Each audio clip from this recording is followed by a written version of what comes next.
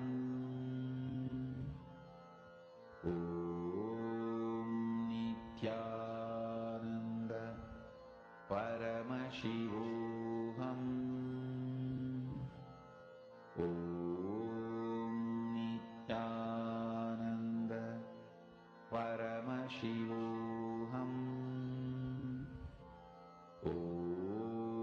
Nithyananda Paramashivoham.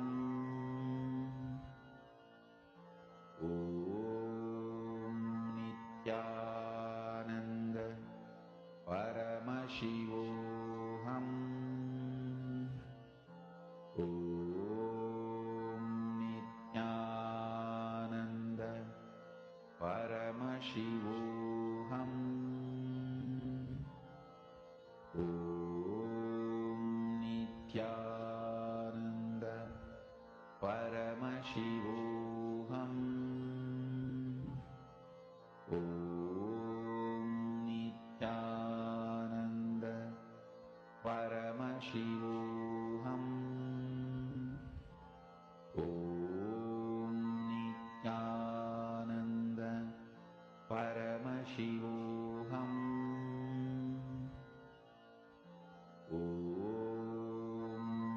Nithyananda Paramashivoham.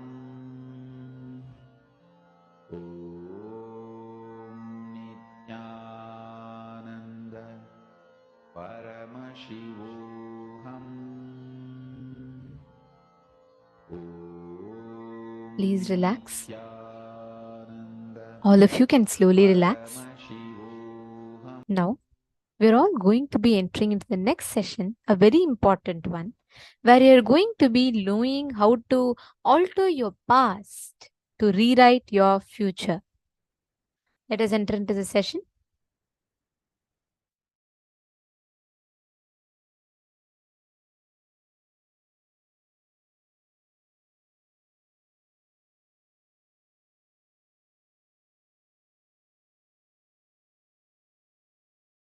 Listen.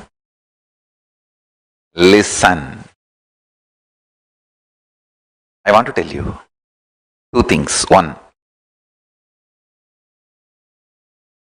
the scientific values. I was studying what makes something as a science, the definition of science, what makes something as philosophy, what makes something as mythology, what makes something as history. I was studying the definition of the qualities and the substance. What is the substance and what is the quality declares something as a science, something as mythology, something as history, something as philosophy. I tell you,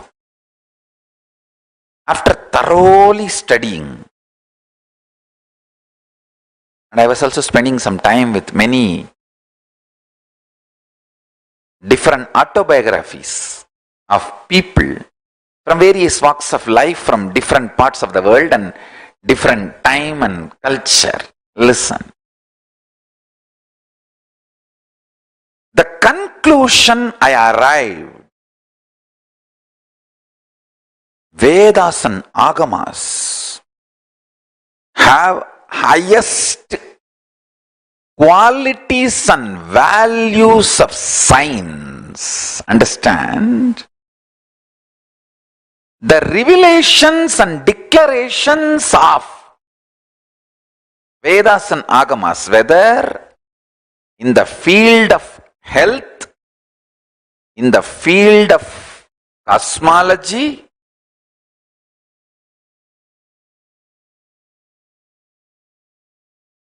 from simple healing your stomach pain to knowing the whole cosmos. The revelations of agamas have higher quality and scientific values than anything declared as science in the world. Just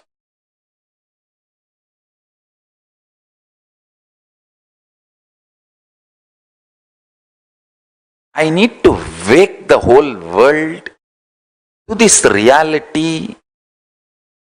The Paramashiva Jnana, the quality, listen, the quality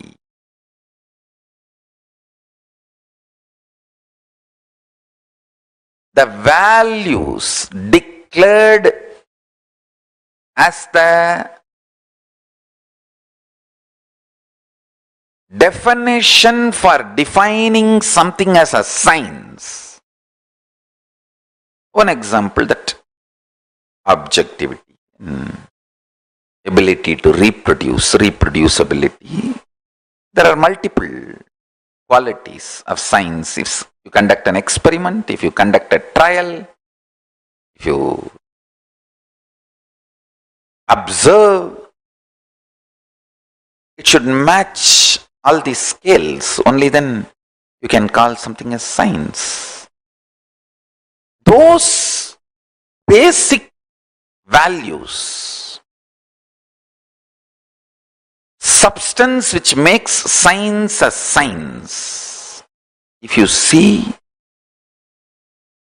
the declarations and revelations of the Vedic agamic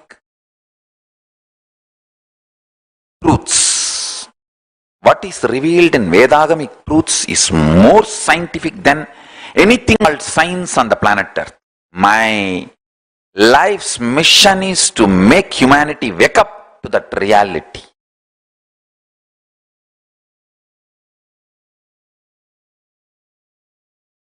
The first statement I am making, past can be completely changed, altered, transformed, deleted, and made to disappear in parts or full, and rewritten as we want. I do not want to leave any doubt. That is why multiple words I am using. Past can be fully deleted, or half deleted, or partly deleted, deleted as we want. It can be transformed fully, partly, as we want. It can be changed, rewritten fully, partly, or as we want. Understand?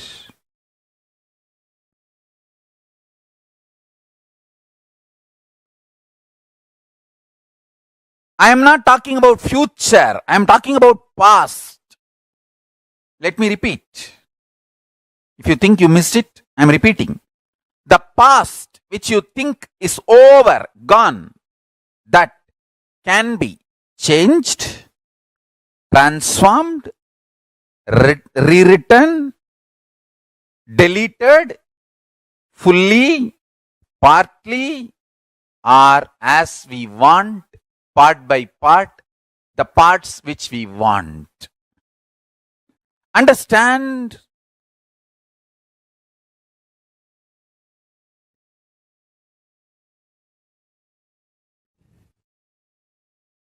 I'll tell you one small incident. I used to make a lot of beautiful deities in clay. I'll collect the clay after the Ganesh Chaturthi. The vendors, the people who make clay Ganeshas, they are basically the traditional family of Kuyavar family. The families who make pots and sell in the village. That families, they make Ganesha during the Ganesh Chaturthi. They bring clay from their lake nearby their house and bring it to the main center of the small town. I don't want to say town. Those days it was not town. It was a small town. They bring the clay and make Ganesha and sell, and the remaining clay they just leave it and go. And the local shop owners, they feel that remaining clay is a big headache to remove. I'll go and collect all of it and start making deities out of it. So I used to make a lot of deities and keep for Navaratri and make Navaratri Utsavam. My neighbor, all my neighbors were part of larger family. So my neighbor, one of my grandmother, either they are part of the blood relatives or distant relatives or literally like a friends and same family. And neighbor, we had one of my grandmothers. I do not know how she is related to me directly or indirectly. Her name is Pattamma, we used to call, and she's a very sweet person. Her husband, one of the grandfathers, how directly or indirectly is related, I don't remember. He told me once, instead of wasting whole day making this deities on your own, just spend few rupee in the shop, you will get it and bring and keep it and celebrate Navaratri. Those days I used to be having darshan of Arunagiri Yogeshwara. I ran to Arunagiri Yogeshwara and said, my neighbor Tata is telling like this, Swamiji, what do you think? Can you tell me what should I do? He laughed and said, all the people who buy from the shop and keep, do you think they get enlightened? They get experience. It is not the deity, it is the time you spend, your energy, your involvement, that makes you enlightened. He made a very beautiful statement. எல்லாத்தையும் பணத்துக்கு சமமாக்குனா இப்ப மொத்தமா பணத்தை பேங்க்ல வச்சுட்டு நம்மளா செத்து போயிடலாமா? வாழறதாம்பா வாழ்க்கை, எல்லாம் பணத்துக்கு சமம் இல்ல.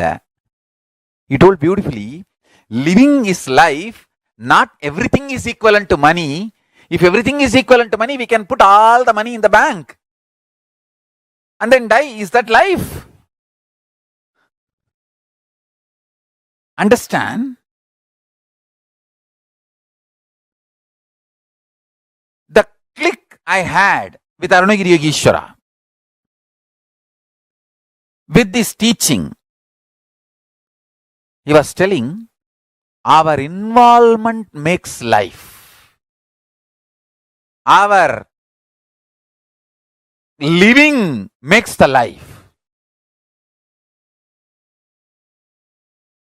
Then I realized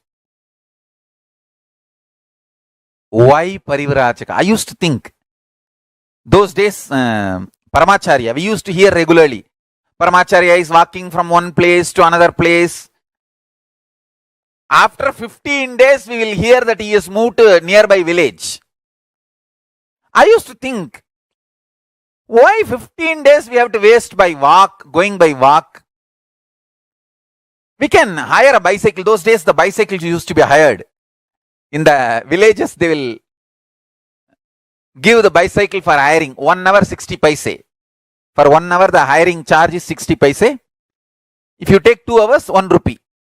20 paise discount. The bicycle, they will give for lending. Lending bicycle used to be the tradition those days. I used to think, even then I never used to think that let us have a car and all that. We can just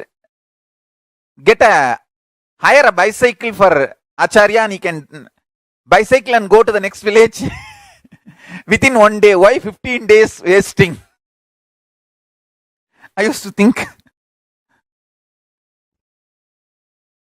Now I understand.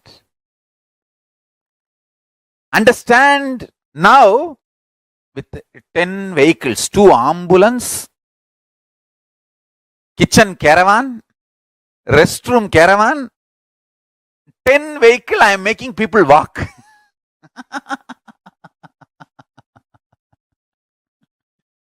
Because I know. Listen, I am making this statement very consciously. Anyone intensely dives into the now, the present life, gets the power, not just rewriting or writing, creating the future as you want. You get the power even to rewrite, delete or transform the way you want with your past also.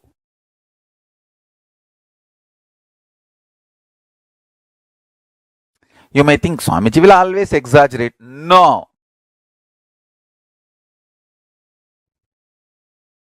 If you think I always exaggerate, you are man. You are human being. If you think he will tell the truth only, even though it looks like exaggeration, you are my disciple. If you think I always exaggerate, you are just ordinary human being. If you know, yes, it may look exaggeration, but he is always right. In few days I will understand, in few days I will realize what he said. Then you are my disciple.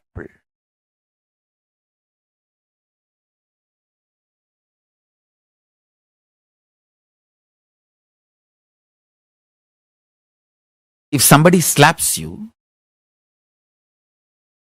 the pain of the slapping disappears in few minutes. But the suffering that he slapped, the psychological effect, who slapped, why slapped, and all the repercussions, that continues to haunt you. Understand? That is why I am saying the matter is different and mind which perceives the matter is different. All suffering is from mind, not from matter. Matter maximum can cause only pain, not suffering. Suffering is from mind. The buddhi, decision maker,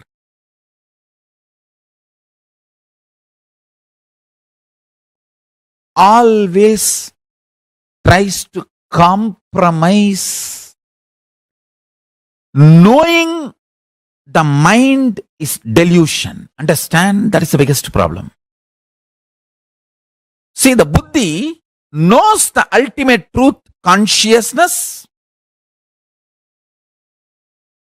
but it always consoles itself. I know this is the highest truth, but this is the practical reality now. So let me respond to it. Understand? Not responding to what you believe as practical reality is the most practical reality. If you want to be really practical, do not respond to what you believe as practical or what is presented to you as practical. Anybody who does not believe in what is presented to him as practical by the mind becomes winner. The most intelligent game in the life is do not believe what is presented to you as practical by the mind, because mind is waiting to get hurt and it is loaded with the wounds of the past. It is going to only repeat the pains of the past into the future or make you believe the pains of the past is going to come into the future, so you can continue to be the slave of the mind. Understand? Mind is like your senior subordinate. He wants to keep you under his control. He can keep only if you are continuously in problem.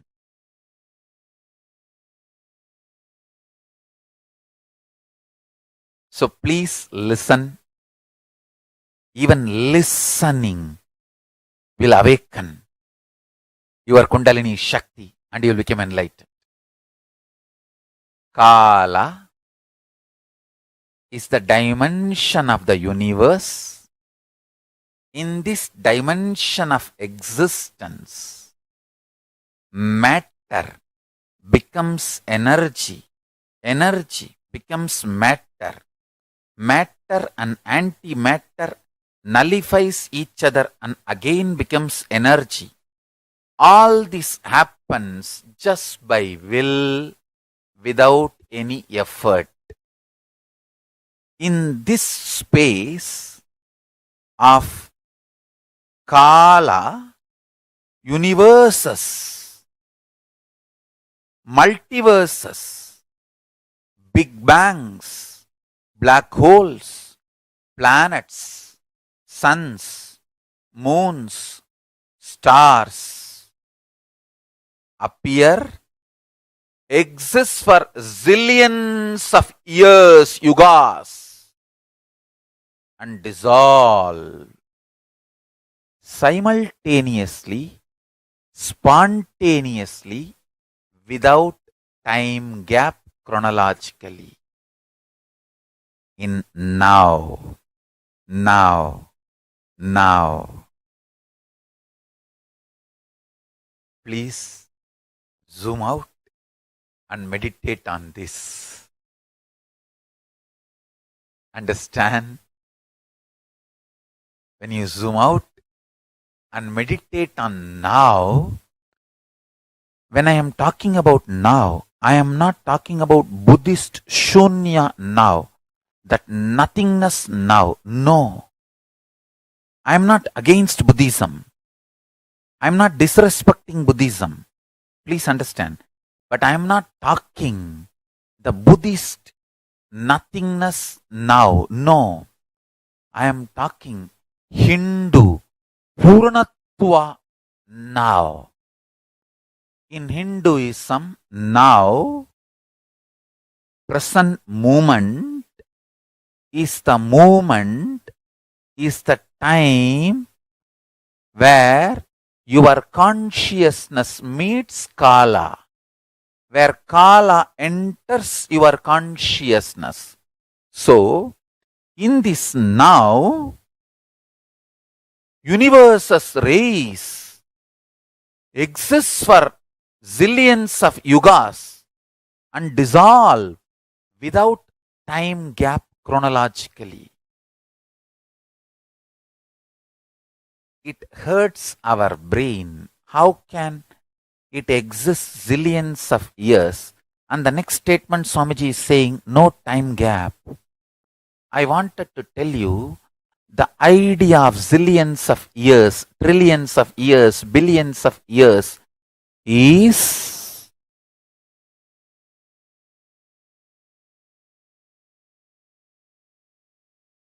relative existence, not existential reality.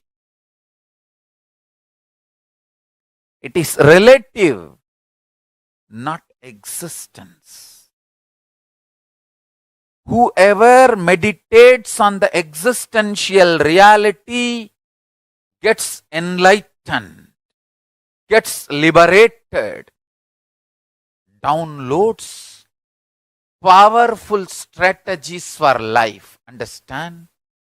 All matured strategies for life, powerful strategies for life comes from Upanishad, Vedas and Agamas. Vedas and Agamas are Akashic records of KAILASA. Please understand.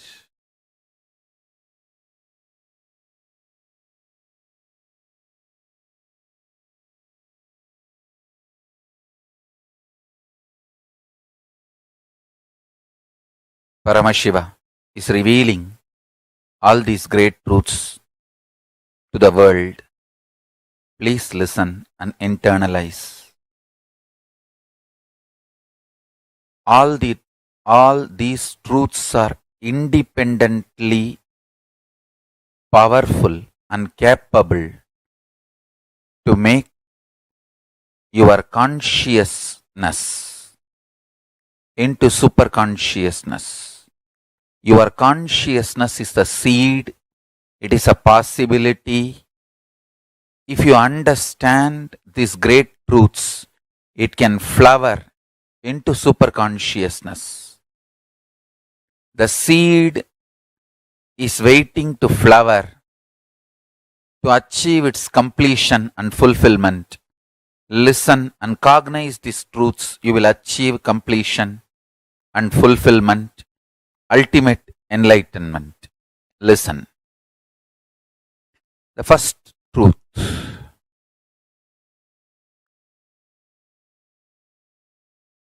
Kala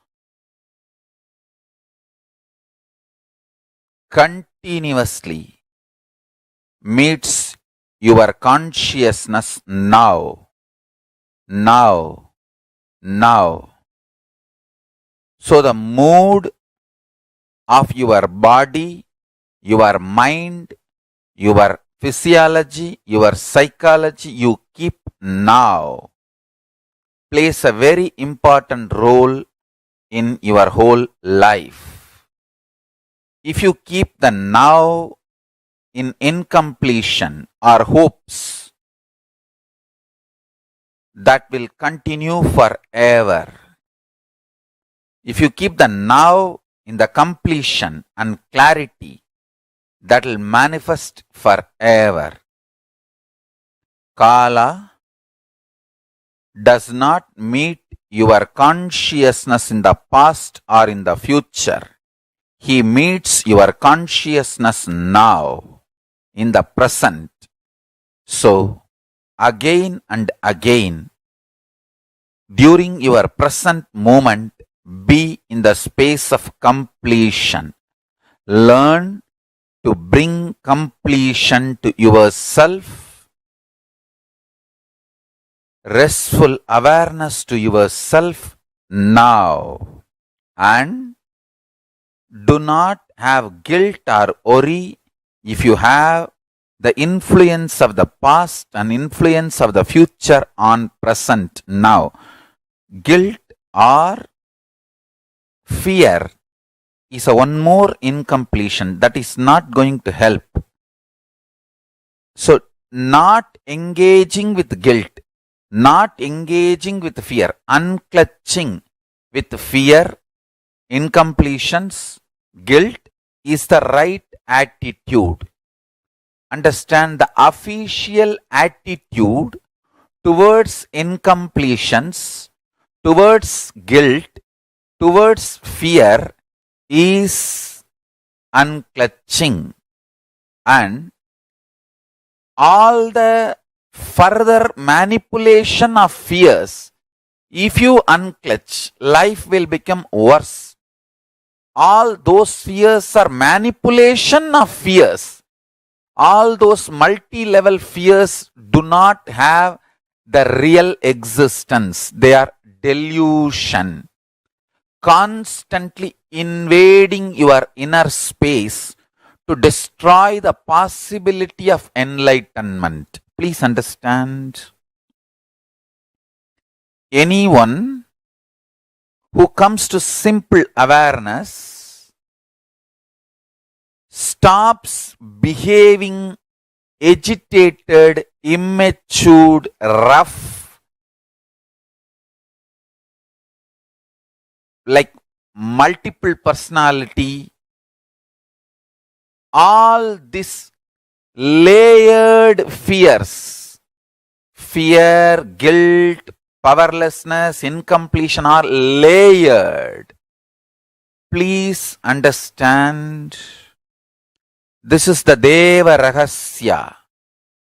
They all do not have influence over your present moment.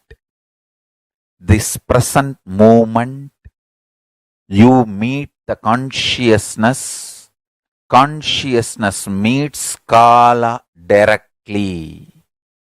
So, any practice you do in the present moment, for example, you declare completion.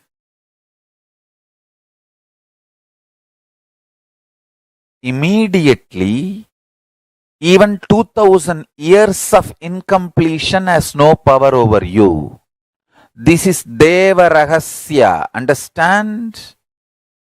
This Deva Rahasya can empower the truth in you just like that.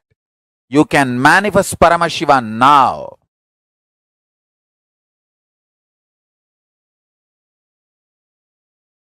Hinduism not only claims, it declares, not only the future can be built as you want, the past can be altered as you want.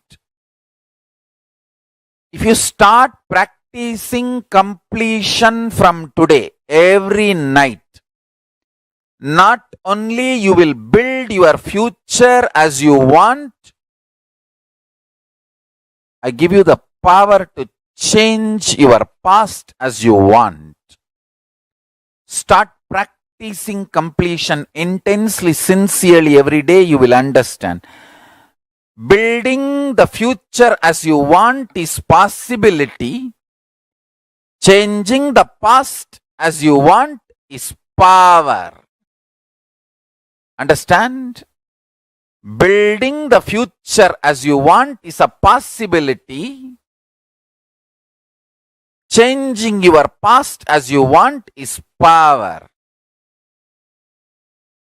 This power and possibility, both possibility to build the future, power to change the past, both starts manifesting in you when you start doing completion intensely every day.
Nithyananda. I hope all of us enjoyed this amazing revelation by Swamiji on how to rewrite your future. What kind of a past we had, how that impacts our future, how you can rewrite your future. Powerfully, Swamiji explained, human beings are endowed with the energy to make what they want as a reality in their life. We are not, like Swamiji said, we are not beggars sent to planet Earth. We are not sent as beggars to the planet Earth. God is not a sadist.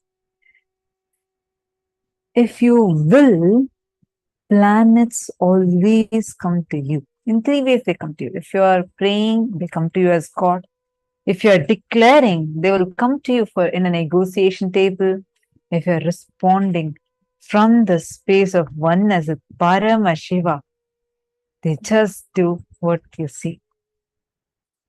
Understand?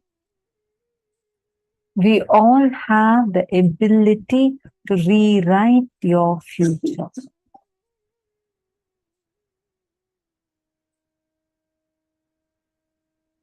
You're going to plan your future from the space of Paramashiva. I request you all, if any of you have any question, or you do not know something, how you can get rid of something, feel free to share it. Maistak has asked a question: how to get rid of allergy due to feathers? Okay. I'm using it as weather getting cold. Okay. When I use it, I wake up with stuffy nose and puffy eyes. How can I complete it? See, there are few things, ma. The way how in our biomemory level, we believe that these things have certain properties. All that you need to be careful with. But whether your body is going to react to it or not, you have to train your body. Completion technique. It's not just the completion relieving process alone. Like, for example, this is going to cause a allergic reaction for you. How are you going to be completing that? Like, you may be able to complete it if something had happened, the conclusion came from this birth. What if this was there from in your very biomemory? You understand it? Now, for such things, you have to consciously change it. Take the respective actions required, or if something, see, in your particular example, you can see logically what are the actions that you could take to prevent that as your body is reacting to it. Second, talk to your body. It actually will listen to you. Talk to your body and ask it. You will see from the space of Paramashiva, when you make a declaration saying, from this moment, this is not going to bother me anymore, the particular object will lose its power over you.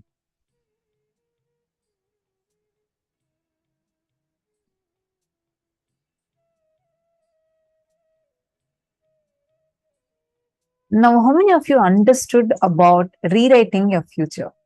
Take a moment and please post here. What did you understand? What do you think as what you can do for rewriting your future? Come on. I remember an example that Swamiji gives. Swamiji says, actually, this is an example that Ramakrishna Paramahamsa used to give. If there is filth and there's a bowl of rice, if there is, let's say, there is, shit and this rice, if a fly goes and sits on this, comes and sits on this, goes and sits on this, comes and again sits on the rice, does this 100 times, will you be able to eat this rice? No, right? It sounds funny when you hear this. But that's exactly what we do with our life. We go back to our past, get some of it, and add it to our future. get some of it, add it to our future, and we expect our future to be different. Understand?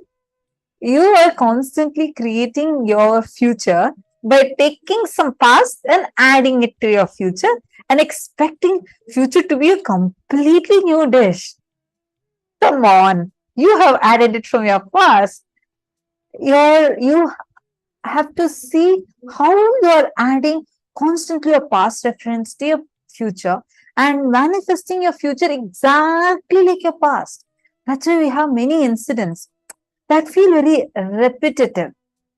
You may say, no. What do you mean by repetition? I meet new people, different times. I have different types of things. I have grown a lot. I've matured a lot. True. Definitely you've matured. But there are some parts where you're exactly repeating from your past to your future. Even the conclusions, the reactions that you carry, the conclusions that you carry inside your body.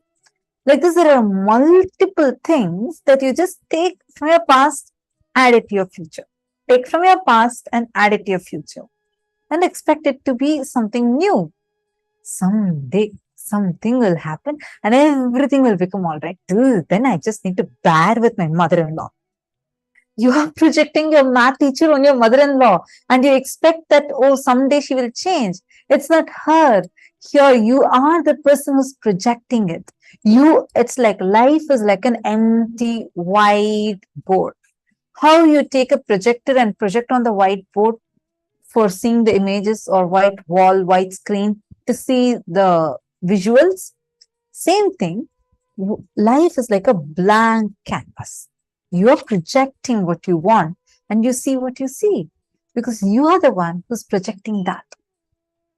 You're creating your reality. You're creating the future the way you want it. So what now? Okay, this is something happening. So should we just leave it? No. Arey, we have Swamiji, Paramashiva himself with us. And he's here to empower us to have the ability to change the future, rewrite the future the way you want it, how you intend to be. Understand, your intention is powerful. You can have an intention now. Let's say, Ma Nitya Guru Prasadini wants to become a Sarvanyapita Yajaman. Now, till now, whatever might have been the thing. So now if she decides, okay, from this moment, this is the kind of future how I want to be, with a simple decision and declaration, your future can change. It can completely transform. Now you will say, what are you saying, Mom? I have had so many desires. You don't know, every day I have a long list, a wish list that I want to give to God. And I'm waiting for that one day that something really miraculous had happened. No, understand, success, winning is a habit. It is not a one-time thing. It's like how Swamiji mentioned yesterday, it's a habit. You need to make it as your lifestyle. When you decide and make a conscious declaration from the space that you are Paramashiva, it will happen. It will just happen.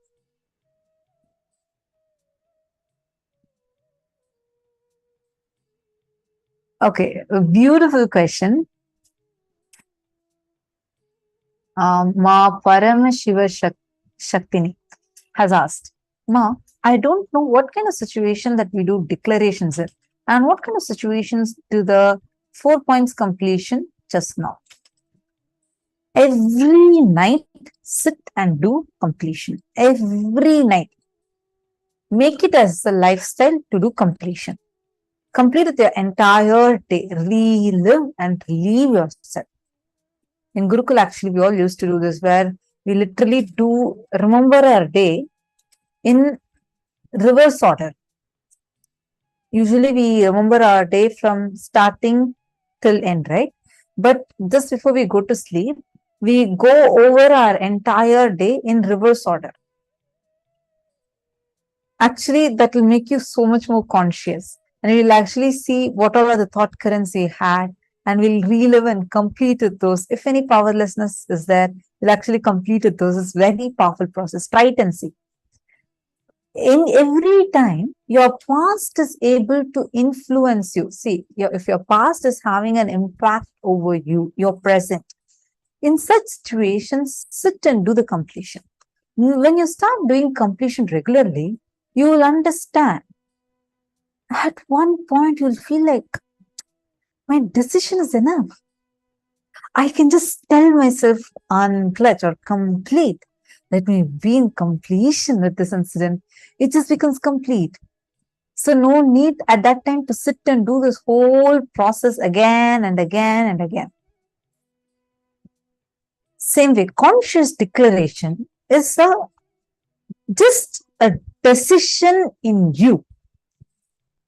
Sit, chant the Mahavakya, visualize Swamiji, and declare, let this become reality. Actually, visualize the entire thing. Let this become reality. It will become reality. I've shared this earlier. In this one incident that happened. Like one of my favorite incidents from where like I had this as a powerful cognition. So in 2014, I got this Atmalinga in Cambodia. We were a small group of us. Just I think about 1,000 people, 1,700, 500.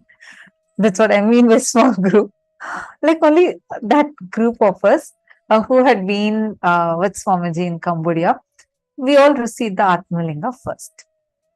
No one else had just Atmalinga. And Swamiji had said only one Atmalinga per person, and you can't get a second one. At that time, initially this was the thing. So you can only have one Atmalinga per person. Swamiji had blessed and given the Atmalingas to us. No one else had, and everyone, all other people, like all other Sangha people, even many of the Gurukul kids who did not have, everyone were like, oh my God, can I just see your Atmalinga? See your Atmalinga. It was like, such a thing that they all wanted to see or at least touch once. It was so precious. And so in Gurukul, only a few handful of us had this Atmalinga. So the many kids used to keep coming and asking me, hey, can you show your Atmalinga? And they'll come, they'll touch it, they'll, pray. So I'll always carry my Atmalinga in a small box in a bag. This particular day, it was, I think, Swamiji's Jayanti or Shivaratri, one of these two. So there's grand celebration in the Adinam. Literally, people from all across the world flew in to celebrate. The whole Adinam was crowded. Anywhere you see, you'll just see crowd everywhere.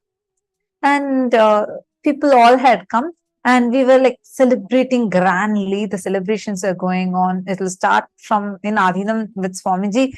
You never need to ask. It starts early in the morning and goes on and on even till the next day. So celebrations are like non-stop. We have rituals, we have like culturals, we have procession, and with Swamiji having the darshan, individual darshan, and Swamiji will give individual darshan for every single person that would have come. Swamiji gives like he doesn't even move from his position, right? Like some, even let's say 5,000, 6,000, 7,000 people. Swamiji will sit there till the last person receives darshan. He'll sit with the same smile, same energy, same compassion, sweetness, and give darshan. So it's such a grand celebration just to be with Swamiji and be there. On this particular day, this incident happened in 2015. Morning, Swamiji gave a satsang, and that Swamiji told us one statement. Swamiji said,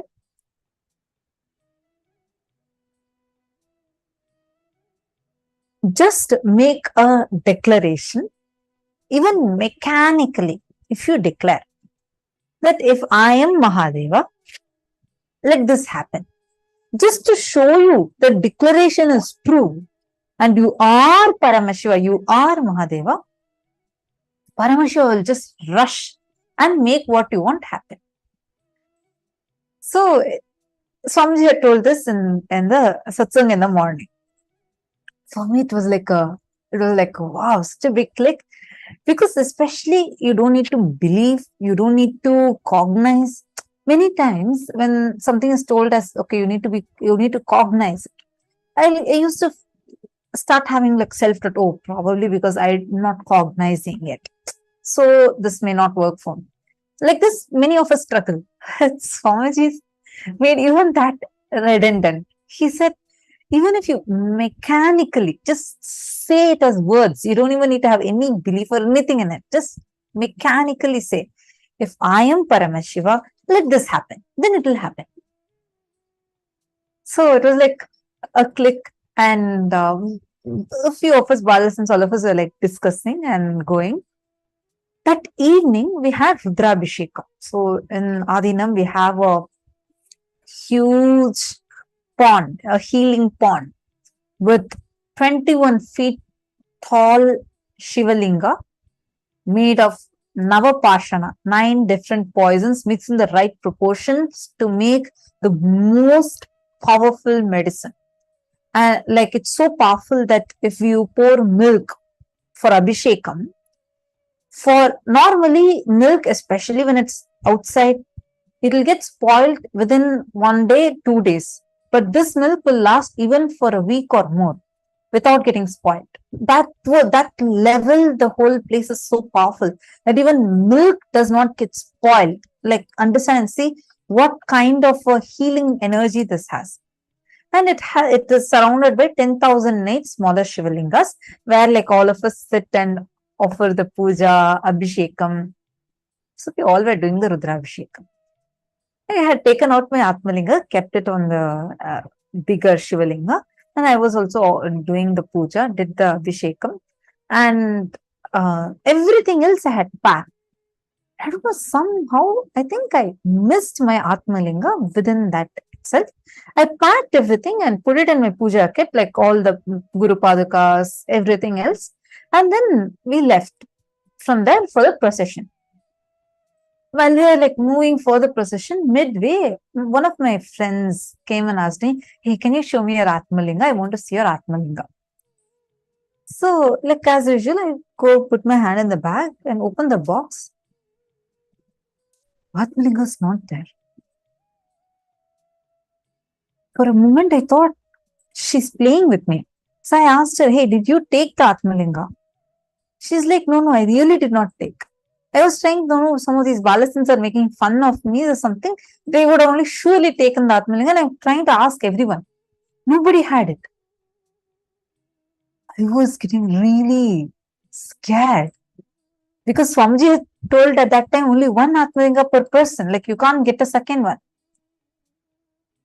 I was really getting scared. I'm like, did I just lose my Atmalinga? I'm looking around, looking inside the bag. It was not there. And I asked my friends, I looked into her bag, I checked everywhere. Nowhere Atmalinga was there. Searching, couldn't find. And procession started by then. So Swamiji was sitting on the chariot, and it's a beautiful chariot. Swamiji was sitting on that, and he was coming around, and the entire crowd with loud music, having the colorful umbrellas, alavatams, and like, it's such a celebration. The instruments, you're dancing, jumping, they're bursting crackers. It's like at least 2 hours the procession, or I think more than that. It'll be such a grand, long procession. Everyone will be dancing the kirtans and coming.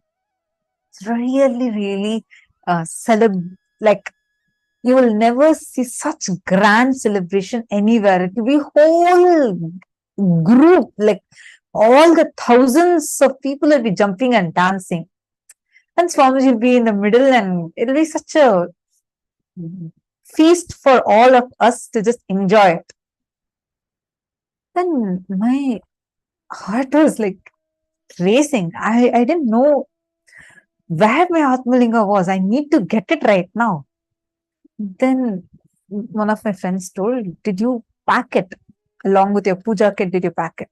I checked in my puja kit bag. It was not there. Nowhere it was there. Then I thought probably I missed it in the Vaidya Sarovar. So, means the place where we did the Abhishekam. So, me and my friends, we went there and tried checking. But by the time we went, already a group of volunteers had cleared up that entire area. So, there was nothing, not even a single flower was left behind. I was feeling really, really scared, sad. Like I wanted it, so desperate to get it. All kinds of emotions are happening in me. Just then I remembered what Swamiji had told in the morning satsang.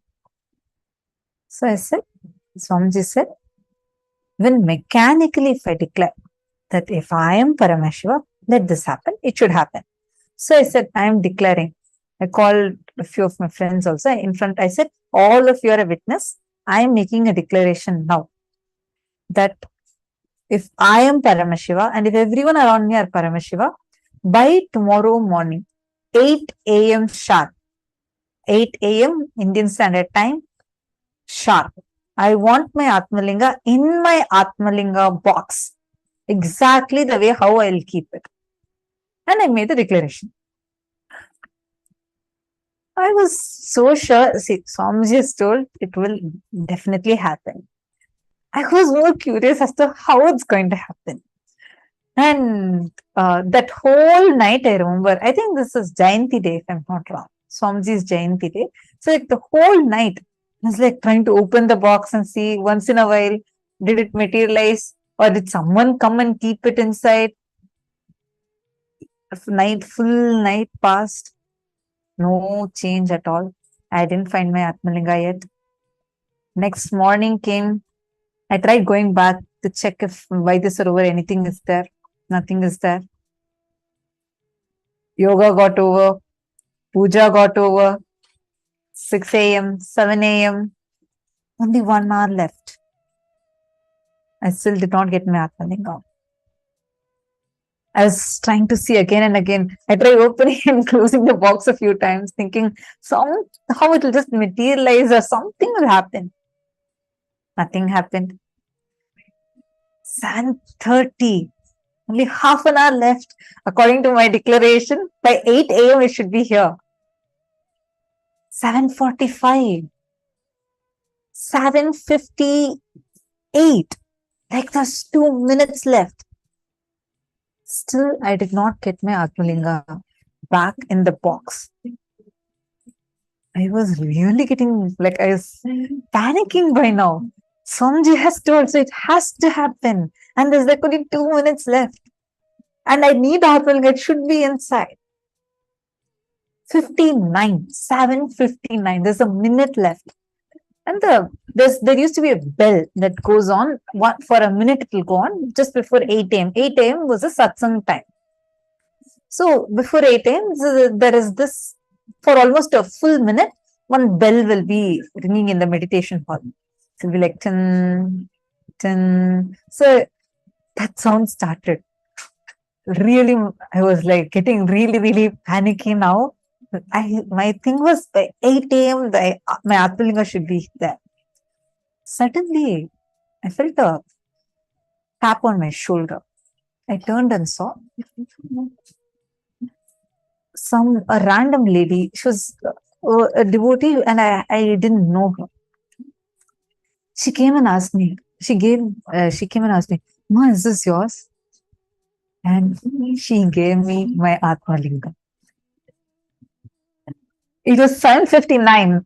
It was 7:59. She gave me my Atmalinga. And I couldn't, like, I was shocked. Like, I had no idea who she is. And no one except for few of my friends even knew my Atmalinga was missing. And she comes directly. She doesn't go to anyone else. She just walks straight, comes to me and gives this Atmalinga. I checked. And it had the same kumkum that I had put the previous night and the previous evening, and the same chandan, everything was there. And so I was sure this was my Atmalinga. And I asked her, so by exactly, and I put it in my box, I closed it and kept, I saw that time, it was exactly 8 a.m. So exactly the declaration I made, Swamiji made it happen. I was quite curious. I asked her, I don't know you, nor you know me. How did you come and give this Atmalinga to me? And how did you know this was my Atmalinga? And then she said, actually, yesterday I went, from the time everybody went to Cambodia, and all the Cambodia Inner Awakening participants, the Shivoham program participants had received the Atmalinga.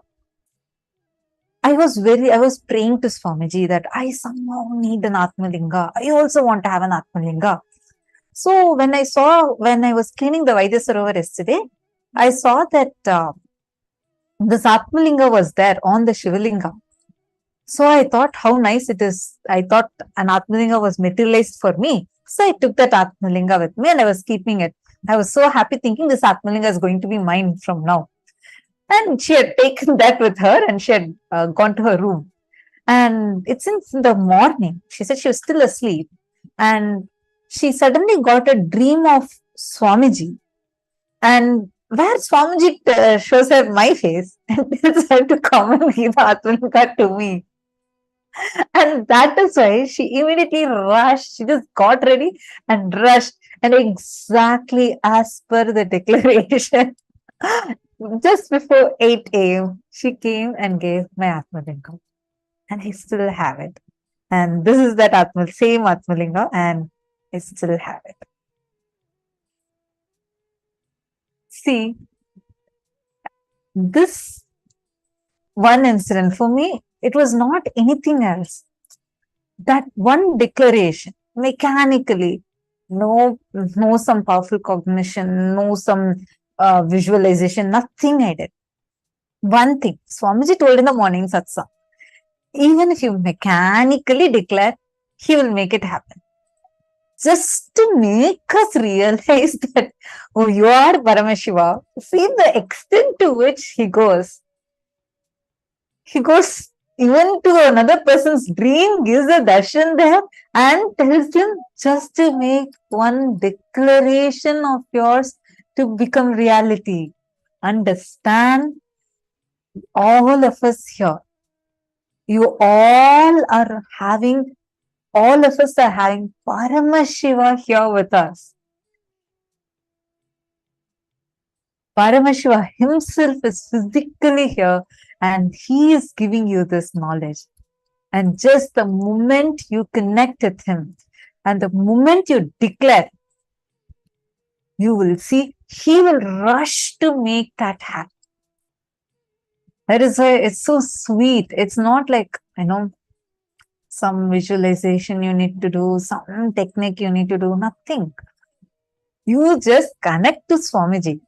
He will make it happen for you because he is just waiting to make us realize that we are Paramashiva. He himself is there residing inside us.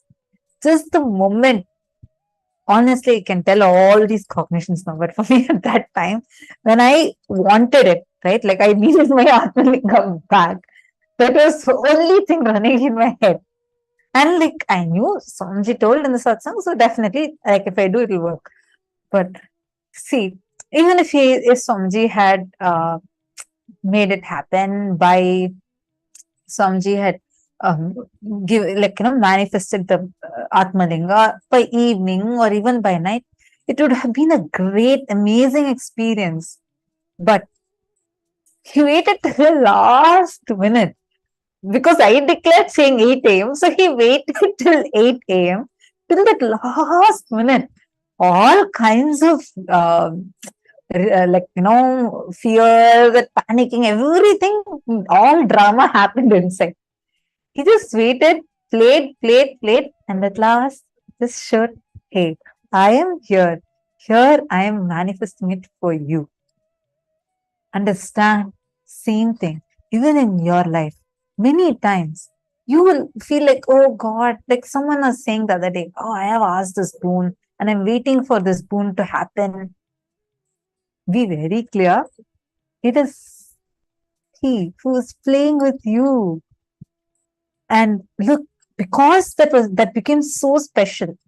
Now what? It's almost 10 years, going to be 10 years. But still, that incident is so like vividly there inside. And this happened almost 10 years back. But that experience so strongly, it is there inside.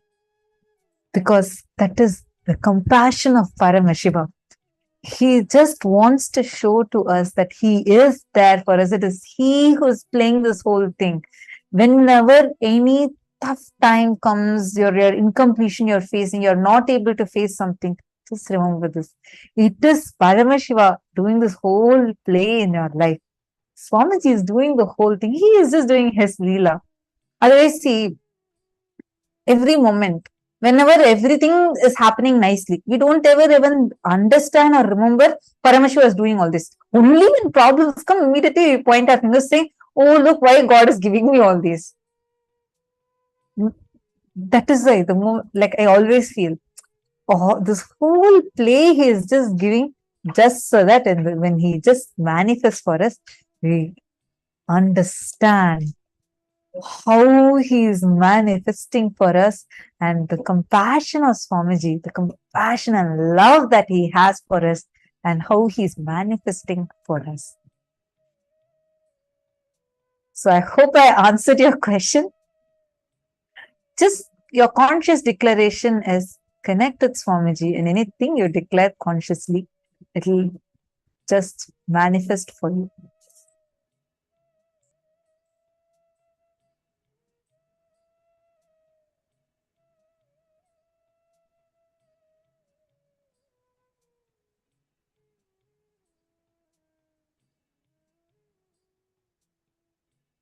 See, so many of you posting such beautiful messages. See, all of you can enjoy this experience. Each one of you can have it.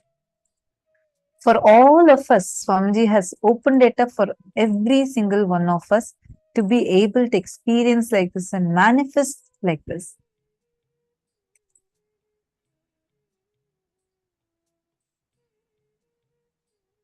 Okay, now let's all move to the power manifestation now. Sit with the same conscious declaration. Now you're going to consciously declare and move the deity. You're going to take any of your favorite deity and keep it on, or your Atmalinga, and keep it on your tab. Like take your tab, as any silicone device, even phone would work, and you're going to move it with your conscious declaration, and you're going to do the power of consciousness over matter. Please start now. Paramashivoham. Om Nithyananda Paramashivoham. Om Nithyananda Paramashivoham. Om Nithyananda Paramashivoham. Om Nithyananda Paramashivoham. Om Nithyananda Paramashivoham. Om Nithyananda Paramashivoham. Om Nithyananda Paramashivoham. Om Nithyananda